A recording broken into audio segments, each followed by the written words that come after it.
Selamat datang di konten saya. Silahkan tonton sampai habis biar nggak salah paham, terutama Kadun. Bletak! Ya, dua pendekar politik yang sudah memasuki masa senja, yaitu Prabowo dan juga Surya Paloh, dikabarkan lagi nggak akur. Biasa. Kalau udah tua emang suka baper-baperan. Iya, salah kata sedikit emosi. Salah sebut sedikit marah. Lupa nggak di-tag waktu selfie, ngamuk. Malas banget ya dengernya ya. Udah tua-tua. Ya, politikus Partai Nasdem yang namanya Zulfan Lindan itu menyebutkan bahwa ketua umum partainya yaitu Surya Paloh meminta ketua umum Partai Gerindra yaitu Prabowo Subianto untuk memberikan kesempatan kepada tokoh-tokoh yang berusia lebih muda di pemilihan presiden atau pilpres pada 2024 mendatang. Menurutnya, hal tersebut menjadi pesan Paloh kepada Prabowo saat bertemu di Nasdem Tower, Jakarta Pusat minggu lalu ya. Menurut saya ya, omongan Zulfan Lindan ini benar ya. Benar nggak kira-kira? Kalau benar, gimana tanggapan Prabowo? Apakah ada lemparan handphone? Iya, tapi ya memang kalau kita cermati ya, dua politisi ini memang ya sudah tua lah. Di atas 70 tahun semua. Saya membayangkan, misalnya benar Surya Paloh tuh bilang soal tua ini ke Prabowo, jawaban Prabowo kira-kira apa? Bisa saja Prabowo ketawa terkekeh-kekeh karena ini nuansa humornya tuh kental ya, satir banget lah gitu. Yaitu ketika Surya Paloh diisukan mengingatkan Prabowo soal usia tua. Di saat yang sama, Surya Paloh kesana kemari menawarkan Anies. Ya, kemudian kalimat yang menurut Zulfan Lindan ini seolah disampaikan Surya Paloh kepada Prabowo bermakna ganda. Menurut saya ya, maknanya itu double. Yang pertama maknanya adalah nasihat ke Prabowo untuk menikmati keuzuran ini dengan nggak usah repot-repot nyapres. Sementara makna yang kedua adalah seolah Surya Paloh ini minta Prabowo ikutan dukung Anies aja, nggak usah nyapres. Karena ceruk suaranya toh mirip. Ya, emosi lah ya kalau digituin ya. Kalau misalnya maknanya seperti ini sih masih untung handphonenya nggak melayang. Ya, Zulfan Lindan ini bilang soal Paloh mengingatkan Prabowo bahwa usia mereka sudah nggak muda lagi untuk berkontestasi di Pilpres 2024. Lantas ia memandang pesan Paloh ke Prabowo itu kemudian ditangkap oleh kader Nasdem sehingga nama Prabowo tidak muncul di dalam rekomendasi nama capres yang diusulkan oleh DPW Nasdem dalam rapat kerja nasional atau Rakernas kemarin yang dilaksanakan pada pertengahan Juni bulan kemarin. Nah, mungkin ini menjawab pertanyaan publik. Kenapa dari 3 nama yang direkomendasikan Nasdem nggak ada nama Prabowo? Padahal kan surveinya tinggi. Publik sempat menduga-duga, apa ada masalah nih antara sesama alumni Golkar? Yaitu antara Bang Paloh dan Om Prabowo. Yang dimajukan kok malah Ganjar, Anies, dan Jenderal Andika. Ya, sejauh ini publik sih memang nggak sering ya melihat dua orang ini dalam satu kesempatan bersama-sama. Ya, bisa saja keduanya memang sibuk. Sibuk ngurus capres. Ya, dalam sebuah kesempatan, kader Nasdem ini juga bilang bahwa seluruh DPW Nasdem maksudnya memiliki jagoan masing-masing untuk disodorkan menjadi capres di Pilpres 2024 nanti dari Nasdem. Menurutnya, nama-nama itu misalnya seperti Gubernur Aceh, Nova Iriansah, sampai Gubernur Jawa Timur, Khofifah Indar Parawangsa. Kok jagoannya jauh semua ya suara surveinya? Nah, karena itulah Nasdem mendukung kader partai lain dan kandidat yang nggak punya partai. Tapi ya nggak tentara aktif juga kali, Pak. Nah, soal pernyataan Surya Paloh bahwa Prabowo udah tua, ternyata dibantah sama juru bicaranya Prabowo sendiri. Ya, Juru bicara Ketua Umum Partai Gerindra, yaitu Prabowo Subianto, Dhanil Anzar Simanjutak, menepis pernyataan Ketua DPP Partai Nasdem si Zulfan Lindan tadi, yang mengatakan bahwa Ketua Umum Nasdem Surya Paloh meminta Prabowo Subianto untuk memberikan kesempatan kepada tokoh-tokoh muda di Pilpres 2024 mendatang. Nah lo, menurut Dhanil, pernyataan itu tidak benar dan berpotensi merusak silaturahmi kedua tokoh yang sama-sama tua itu. Ya, ini sekarang yang ribut udah bukan orang tuanya, tapi para juru bicaranya. Padahal mereka kan juru bicara, bukan juru ribut. Ya, dua orang yang sama-sama telah makan asam garam dunia politik di Indonesia, sama-sama pernah merasakan ikut berkuasa, sama-sama pernah menikmati kue-kue kekuasaan. Alangkah baiknya kalau membuat tradisi regenerasi. Karena dari sekian banyak perbedaan antara Surya Paloh dan Prabowo ini, ada satu kesamaan yang sulit ditepis, yaitu sama-sama gagal dalam melakukan regenerasi figur pimpinan nasional dari partai masing-masing. Ya mau bilang apa? Banyak partai memang tidak punya banyak waktu atau manajemen persiapan kader berkualitas untuk maju kontestasi nasional. Lihat saja Nasdem, terpaksa belanja atau mengusung kader partai lain atau figur non-kader. Padahal juga punya sekolah partai Nasdem itu. Kepala sekolahnya sahabat saya malah. Mas Agus namanya. Lihat saja Gerindra. 3 kali maju Pilpres, Prabowo melulu yang maju. Prabowo-nya sih nggak bosen. Yang milih yang bosen. Siap, Jenderal. Ya juga partai lain. Paling mentok anak kandungnya yang dimajukan. Itu juga menurut saya salah satu kegagalan partai dalam membentuk kader. Salah satu kegagalan partai dalam membentuk kader murni untuk meregenerasi kepemimpinan nasional. Nggak usah jauh-jauh, anak gue aja lah. Nah, ini berarti kan dia nggak sanggup meregenerasi orang lain.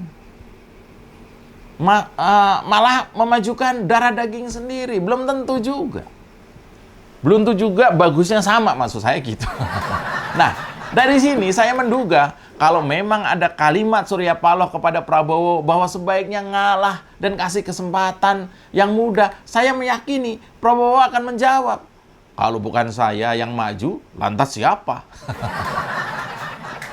Lalu bisa saja kemudian dijawab oleh Surya Paloh, biar anak-anak muda kita saja yang maju, biar anak-anak kita saja yang maju, Bang. Nah, kalau jawabannya begini, maka kemudian kita bertanya, yang mau milih siapa?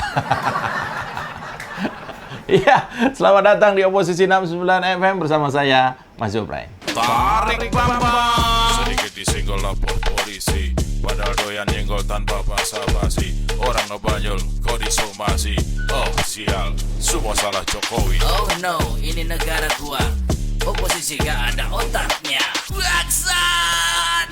Yo, sobat oposan di seluruh Nusantara. Ketua Umum DPP Gerindra Prabowo Subianto sempat menemui Ketua Umum DPP Nasdem Surya Paloh di Nasdem Tower pada awal Juni 2022. Pertemuan tersebut juga membicarakan terkait kemungkinan Prabowo maju di Pilpres 2024. Nah, ternyata ada sesuatu yang menarik yang baru diungkap ke publik kemarin oleh Ketua DPP Nasdem, yaitu Zulfan Lindan. Baru tahu kita, ternyata ada sesuatu. Terkait pertemuan itu, Zulfan Lindan ini mengungkapkan ada pesan yang disampaikan Paloh kepada Prabowo. Dia menekankan Paloh ini punya pesan bahwa usia mereka sudah tak muda lagi untuk mencalonkan diri maju sebagai capres. Kalau bahasa kita nih, bahasa kita sehari-hari, kira-kira beginilah, kira-kira ya. Yang disampaikan tuh kira-kira begini. Wah, udahlah, itu udah tua. Kita udah tua, wah. Kita sudah tua, saudara Prabowo. Kita sudah kenyang di Partai Kuning. Anda di partai Anda, saya di partai saya sekarang. Kita juga sudah cukup tua. Kita ini sudah kalah perhatian dengan anak-anak Citayam. Sudahlah, jangan nyapres, wo. Sudah, stop. Masa 15 tahun berturut-turut di kartu pencoblosan gambarmu melulu, wo. Kalau kamu nggak bosen, yang nyetak juga bosen. Mungkin gitu ya, bahasa bercandanya begitu. Nah, kalimat Zulfan ini lantas ditepis oleh jubirnya Prabowo. Dan konon sang jubir ini, udahlah, tanya langsung ke Prabowo. Dan Prabowo bilang, nggak ada tuh omongan Surya Paloh kayak gitu. Wah, ini jubir berani juga ya, Prabowo loh. Apa bener nih nanya kayak gitu ke Pak Prabowo? Misalnya gini, Pak Bowo, mohon izin nih, sorry sorry nih, ini ada isu yang beredar. Emang benar nih Pak, Bapak dibilang tua sama Om Paloh? Bisa jadi ini ada pertanyaan paling konyol yang diajukan ke Prabowo sepanjang karirnya. Kalau benar pertanyaannya begitu ya. Coba kalau pertanyaan itu disampaikan ke Prabowo waktu pangkatnya masih kolonel. Jawabnya bisa begini, bajingan kamu berani tanya-tanya komandanmu soal umur, wah push up kamu 800 kali. Banyak amat push up-nya. Ya, politik kita ini selalu diwarnai dengan drama-drama nggak penting seperti ini. Baru juga disinggung soal usia, belum soal hobi, zodiak dan cita-cita. Malah kayak ABG baru kenalan ya. Dan biasanya yang sensitif disinggung soal usia itu adalah kaum wanita. Sama sensitifnya dengan laki-laki kalau ditanya soal misalnya gaji. Sama sensitifnya dengan laki-laki kalau ditanya soal misalnya, punya lo gede apa kecil? Ah, itu tuh sensitif. Nah, sementara kalau politisi, itu biasanya tersinggung kalau ditanya soal prestasinya. Ya, politisi boleh saja saling tersinggung lantas marah-marah. Tapi percayalah, kalian saling singgung, saling sindir itu nggak ada manfaatnya buat bangsa, negara, apalagi buat rakyat. Kalian hanya akan jadi bahan bulian. Makian rakyat yang bisa jadi adalah pemilih kalian. Saat ini rakyat sedang mencoba bangkit dari gilasan pandemi. Suguhi kami dengan kerja yang cerdas. Kalian suguhi kami dengan kerja yang adil dan solutif. Kalian suguhi kami dengan aneka kemudahan berupaya dan berusaha. Suguhi kami dengan kader-kader berkualitas kalian. Jangan suguhi kami dengan drama sinetron ajab. Jangan suguhi kami dengan pertengkaran ala anak-anak PAUD memperebutkan buku Iqra. Jangan suguhi kami dengan kebodohan yang kebangetan. Karena kalau itu kalian lakukan, kami rakyat ini jadi berpikir, loh kok bisa bodoh tapi jadi politisi? Iya, jangan suguhi kami kader abal-abal untuk jadi capres. Karena kami sudah melek mana yang jadi politisi karena berjuang dari bawah, bersih dari korup, dan selalu berada di samping rakyat. Dengan politisi karbitan yang cuma cari untung dan nggak pernah benar-benar satunya kata dan perbuatan. Kalau kalian merasa tua, ya sudah istirahatlah. Sebelum encok kalian kumat, sebelum kolesterol kalian meninggi, darah kalian mengental, dan rabun menutup matamu dari kebenaran dan kemampuan merawat rakyat. Kalau merasa tua, ya pensiunlah. Nikmati hari-harimu bersama cicit atau cucu. Nikmati masa tuamu dengan tembang kenangan, Kus Plus, The Mercies, atau Benyamin yang lucu. Kalau merasa jompo, ya sudah di rumah saja. Biarkan yang muda bertanding dengan sportif tanpa sungkan dengan orang tuanya. Jangan sampai nafas tinggal 1-2. Masih mikirin besok kampanye pakai dress code apa. Ya demikian Oposisi 69 FM. Tetap kritis kawan-kawan. Karena Indonesia perlu lebih banyak rakyat yang waras. Salam beletak. Tarik Bambang. Sedikit disenggol lapor polisi. Padahal doyan nyenggol tanpa basa-basi. Orang ngebanyol kau disomasi. Oh sial, semua salah Jokowi. Oh no, ini negara gua. Oposisi gak ada otaknya. Bangsat! Kita dukung aksi melawan intoleran, radikalisme, dan juga terorisme demi Indonesia yang lebih baik dengan cara subscribe di kanal 245 TV. Makasih. Mau kemana kawan, tanpa arah tujuan, cari masalah rawan, urus saja masa depan.